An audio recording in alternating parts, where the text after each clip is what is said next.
Oil expert જાહેરાત જોઈને ડિંડોલીમાં paying guest તરીકે રહેવા ગયેલી યુવતીના રૂમમાંથી રોકડ દાગીના બળીને રૂપિયા 13.45 લાખની મદદ ચોરી કરનારું પાટીલ દંપતી નાસિકથી પકડાયું.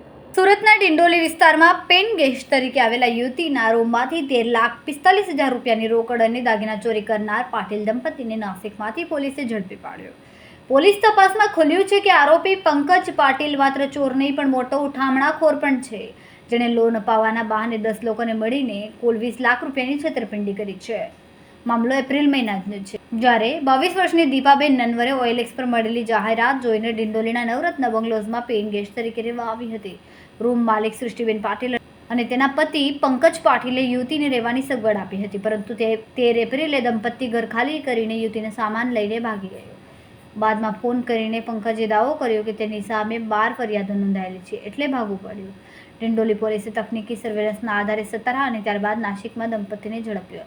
તેની પાસેથી કાર, 6 મોબાઈલ અને સોનાના ઘરેણાં મળીને કુલ 13.89 લાખનો મુદ્દામાલ કબજે કર્યો છે.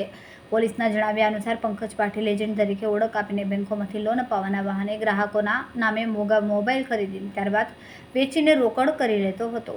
આ કેસમાં પાટીલ દંપતીની ધરપકડ કરવામાં આવી છે, જ્યારે સાળો આદિત્ય હજુ વોન્ટેડ છે.